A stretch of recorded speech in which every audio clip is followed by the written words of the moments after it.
So it turns out the concept of the Hyperloop actually goes back to the 1860s. I didn't know that.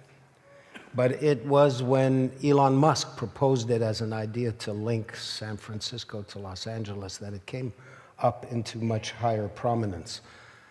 The other godhead figure in this world is our next speaker, Rob Lloyd. He's a Canuck. He's a guy born in Montreal and educated in Manitoba, and started his first business in Calgary, but was then recruited by Cisco, ended up running their worldwide operations with some 50,000 employees, and now has started all over again, living the dream and proving the motto of CARP, which is the best way to keep going is to keep going, right? Come out here, Rob. Tell the people what you're up to. Thank you. Thank you. So Moses, it's a pleasure to be here, and actually, thank you very much for the invitation. I've been able to accomplish a couple of things. First of all, I was able to take my mother-in-law for lunch yesterday in the beach. I was able to have drinks last night with my son, who's a professional ultimate frisbee player, and will be playing at Varsity Stadium on Saturday.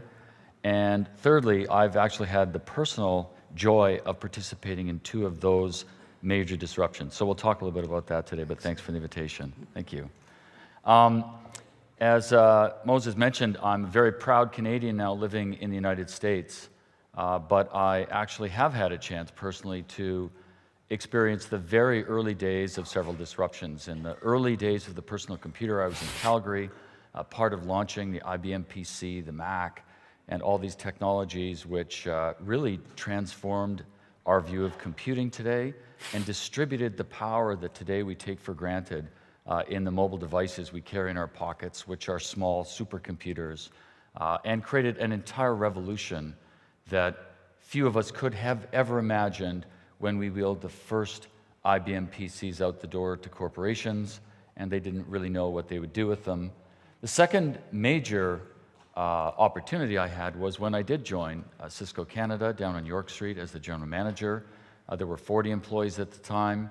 We're selling routers to banks, to Ontario Hydro, Government of Canada, and we had absolutely no idea what the internet would become or could become as we developed that technology. But today, as we've seen those networked devices and the impact it's had on everything, every single fiber of society has been impacted by the connectedness that we built with that network. You can imagine how exciting it was when I visited this small company.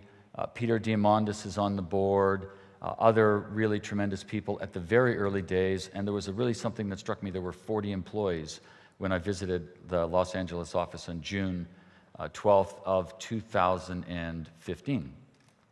40 is a nice number because there was 40 in Cisco Canada, and 20 years later, this $50 billion company evolved, and it was neat at this stage of my career to be able to start again. And this time, it actually became very clear that the power of the network in connecting things and the power of broadband that brought what we now take for granted in the devices we carry in our pocket, the experiences we have at home, wouldn't it be cool if a network could develop that would have the same high-speed impact that broadband had on the digital world as we see this transformation in technology? And our company is effectively built on the idea that a new high-speed network can emerge from the original white paper of Elon Musk with a venture-backed firm that has nothing on its mind but accomplishing this mission. So our company is designed, based in Los Angeles, and now doing business around the world, to really reinvent the idea of transportation by removing the barriers of time and distance, the barriers that frustrate us in traffic, the barriers that keep us apart, the barriers that make commerce inefficient and that pollute our environment. And those are things that really, in our opinion, this technology could, in fact, change the world over the next several decades. So, primer, what's Hyperloop? Real simple, 101. You start with a vehicle inside a pressure-reduced environment. Think of it as a tube, a little bit around the size of a subway tube when you go on the metro or on the subway and you see this, you're traveling in a tube, but we remove the pressure. from inside that tube with pumps. When you remove the pressure, you inherently remove the air pressure that builds up at the front of a vehicle, which restricts speed and also takes more energy to move any vehicle through against a pressurized surface. Secondly, we levitate that vehicle with magnets. And as you move the magnets over a conductive surface, you create a current. The current lifts the vehicle. You create no friction. You have no resistance from air. We've designed a custom electric motor, the only in the world that operates in a vacuum. And that custom electric motor is in the track. It propels the vehicle along. It levitates off magnets. It can carry people or cargo with a control system like air traffic control, controlling the distance between those vehicles, all sensor-based to understand what's happening at every moment in time, adjusting the loads and suspension. That's a Hyperloop. And it's actually happening today. All of the science required exists, but as you'll hear from some very talented and committed and smart university teams that were part of this vision of proving these ideas could work as a global outreach with engineering students around the world who are so excited by this transformation, it will work. The science exists, but the engineering is hard. So what's different?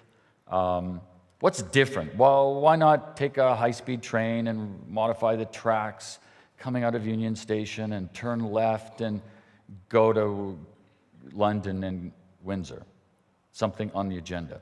What's really different is we're not building a train set with 600 people getting on at once. We're building a packetized form of transportation that leaves only when you want to leave, that there is no, in fact, schedule, and that allows us to move only to our end destination. So yesterday I was reviewing the plans for high-speed rail here. We've got other ideas I'll discuss right now, but what happens when you move something quickly, but then you stop, and you unload 600 people, and then you load another 400 people, and then you go quick to the next destination? It actually isn't that fast.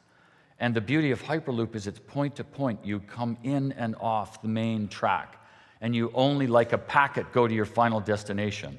And you're bounced along the way to make sure that what you're really doing is going to this router and not going to every router along the way. And if you're passed through it, you just keep going. It's exactly the same idea. Secondly, we want to be intermodal. You can't, the world is built already. Our cities are getting more, they're more attractive to my sons and to everyone else. We want to live in the cities. We don't want to live in the suburbs. So the cities are built. We need to be able to go in tunnels. We need to build small tunnels to reach our city centers. We need to carry passengers and freight to handle an on-demand economy. And we need to do this in a way that's green, that doesn't interfere with our environment, that doesn't fragment farms and environmental areas, that can go above ground on pedestals or under the ground in tunnels. And that's exactly what we're doing with Hyperloop. So, a couple of concepts here. The idea of a pod could have an aeroshell, that maintains the pressure. You could put perhaps a pod of vehicles inside of that. You could put cargo. You could put a car, a driverless car. So imagine that we have a 15, 16-foot tube, and anything can go in a transporter, and they're all going to Kitchener-Waterloo. So we could have a package of palletized cargo, 35 passengers, and we might even have 2 Teslas. And I think that idea would be, how would we connect to all the other innovation? By the way, there's more venture capital money going in today into automated cars, autonomous vehicles, self-driving forklifts, trucks, the platoon. It's almost infinite venture capital. So there will be so much innovation in the last mile. Why not just build the Hyperloop with a software platform that can interface with that, so as you're arriving at your destination, your Uber pulls up or your Waymo-driven vehicle pulls up and it's ready to go. At a metro stop, not at a massive platform that will then take a large amount of land, which is often not available. So think of this as interfacing with all the autonomous vehicles. Think of this as having an interface, a software interface with what's going on with our on-demand services. And think of this as being part of the logistics backbone of the future, so that you could actually just have your Amazon package this afternoon coming from a warehouse that could be hundreds of miles away, which is where we're all going in the world of commerce. And you can see that happening. Canada Post all by itself out there. I'm not sure why it stayed, but obviously it was to emphasize that the Canadian part of this is very important. How do you as a startup, where the interest is global, how do you capture that interest? I've traveled and sold and discussed networking and technology around the world. It's actually hard work. It's hard on the body, and it's expensive. So one of the really cool things we did, inspired by Peter Diamandis, was, well, we ran a competition. We said, who would like to take this bold idea and do it first? 2,600 teams registered around the world. Transportation authorities, universities, engineering firms. And we boiled it down to 35 absolutely fascinating projects, which we've reviewed with governments around the world. We went to Delhi and had an entire country lit up by the impact that we could have on society and the industrialization of that massive country where transportation is, in fact, its barrier. We went to Washington, which was risky in March, not knowing what the heck would happen, and ended up with a really powerful event and uncovering legitimate support from the states of California, sorry, not California, the states of Florida, states of Texas, Colorado, where the ministers of transportation and mayors are dying to have something different that will be less intrusive on their environment. And we found a really cool one in Canada from a team that was formed that said, why don't we look at the place where 25% of Canadians live that could be extended further to Quebec City and down to southwestern Ontario?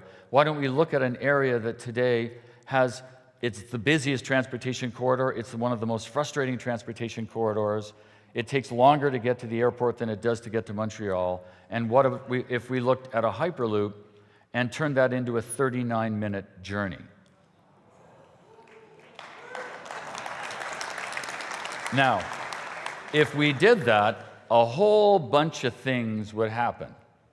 The first thing that would happen was people could work wherever they wanted, and they wouldn't be restricted by housing prices. I know for a fact, I see this in moving people that want to work for our company from places where their homes are worth $180,000, and you come to Los Angeles or California where that same home is $1 million. That can be a reason you can't take a job. And as Toronto continues to thrive and house prices continue to expand, it eventually will top up how much this economy can grow unless we can normalize housing prices. And, you know, I was just in Montreal yesterday. Wouldn't it be nice if we could enjoy, you know, the beautiful, fun city of Montreal and go for dinner and drinks on Crescent Street and be back in time to wake up early and go to work tomorrow? Wouldn't it be cool if we could make that happen, right? So that's the vision. That changes everything. And by the way, it makes these three cities the fourth largest economic zone in North America. It creates economic efficiencies that we would never have thought possible. It creates a labor market efficiency that few in the world would compete with, and it is very, very possible. And the reason is it just transforms this idea that geography is a separator between us. It makes minutes versus the alternatives today, which are on the table, which are hours. And I've driven that, I've taken the train, I was on the plane yesterday, and man, it took me seriously to get from the Gardner to this hotel. I think it was a half an hour. Because it's just not working. What we have isn't working. So we need something different. Then imagine connecting that into a North American route that would allow us to move anywhere in North America on a new backbone in 6 hours, and everything changes. We need to think differently about everything. Our company's a startup that began in a garage. You saw it on the video, founded by a friend of Elon Musk's. It's a venture-backed capital company. We've raised $160 million and will soon announce the next funding of our company. It has a fantastic board of directors, and some of the most brilliant people have been attracted. 278 as of today, PhDs across every discipline, working together in this amazing way, because it's not mechanical engineering, it's not electrical engineering, it's a mosh pit of engineering. And it's engineers working with fabricators and engineers working with welders in a DevOps environment, which allows you to accomplish some of the things I've shown you. So we have an innovation campus with 77,000 square feet of space now, over 5 acres in downtown Los Angeles, in the gentrifying area of the Art District, that when we moved into it as in January of 2015, was in fact a haven for drug dealers and users, and is now the most rapidly gentrifying and developing real estate market in the United States, where people live, work in the city, and this whole area is very exciting, in Los Angeles. This is a test in Las Vegas of the motor. You see the white little thing along the bottom there? It looks like a spine. That was just a sled. It was going on rails, but it was the first full-scale test of the motor, the component that propels the system. We ran that test in May. We put it on to social media. We had some cameras in the crowd. 42 billion people in the world, right, had an impression of that over social media, broadcast, and print. So I think there's a bit of interest in something new. We built a factory of 100,000 square feet in North Las Vegas so we could manufacture the components and build a model that would scale. We started with an existing transportation corridor of 6 kilometers on an approved transport corridor, which is called the Bureau of Land Management Corridor. We got the approval of the Army Corps of Engineers in months and the state government in months. And in September, we started pouring footings. And 8 months later, this is where we are, the world's first full-scale prototype Hyperloop that's being tested today, that government leaders are visiting, and that are falling in love with the idea that if this technology is available today, and a transport project takes 8 years to deliver, then 3 years from now, when we build the world's first 3 production Hyperloops, we should be able to be planning at least far enough ahead to be building next century's transportation models, not the ones that were built 2 centuries ago. And that's the disruption that we're participating in. And the thing I mentioned to Moses when I spoke with him is the real cool part of this is the way in which the work and innovation is getting done. It's actually PhDs working with fabricators hand in hand, and we call it the bloody knuckle test. And if what the engineer designs, a brilliant person, and the guy that tries to build it and his hands are cut because it's too difficult to build, then that interaction instantly changes the design, and you go through rapid iterations. You design it, you build it, you test it, you then design, and we're on the 9th version of the propulsion system and motor through that process. So just to show you how this works a little bit, if you run, I think there's supposed to be a video here, guys. If you run a pod in a tube in that test, 500 meters built out. It's only going one way right now, so you have to pull it back. And the guys who have participated in these competitions know that. So we needed to build a vehicle that would be able to retrieve the pod and bring it back to the starting point so we could continue this testing. So the guy said, we need a vehicle. It's a lunar lander. It's got to operate inside a vacuum. It's got to be battery-powered, remote-controlled, fully autonomous. And this is a time-lapse photograph of, in 4.5 months, building what we need to do the test, which is an autonomous vehicle that looks like a lunar lander.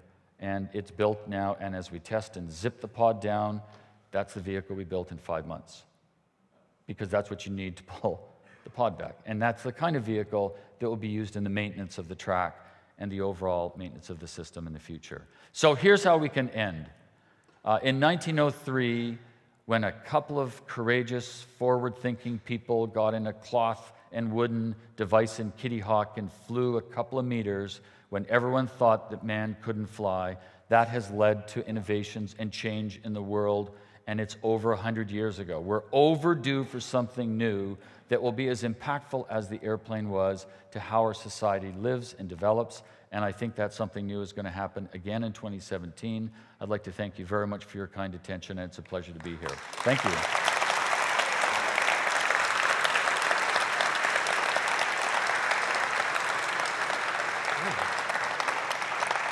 Gene's going to take our picture, and I'm going to ask you the question that keeps coming up. Yesterday we had some wonderful presentations by people who are offering protein alternatives to meat. Yes, I have free tickets. Yeah. Seriously? Well, why not? Yeah. Well, maybe we can auction off or maybe contest off. When do you think you're going to have your premier run? That is the question. And the answer to the question is, there's two ways to do this. One is to work with governments that want to be obstructionist, and the other is to work with governments that want to be accelerants. We need to create a regulation for Hyperloop. We have to have a regulation.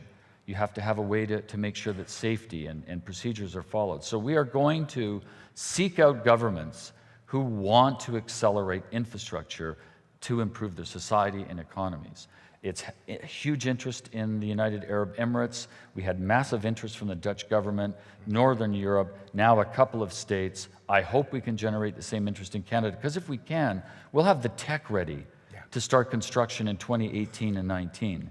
We think we could have the regulations ready in 2021 and begin those first routes in 2021 and start to see this impact in 2025 in terms of the kind of routes that we discussed here today. So the answer is first production routes by 2021. 2021. All right. Some of us in this room will get to ride. I will give you an allocation of tickets, and we will make sure that we have a representative group of Canadians at the very front of the Hyperloop. What a commitment right there into the camera. Thank you very much. Fabulous. Thank you. Yeah.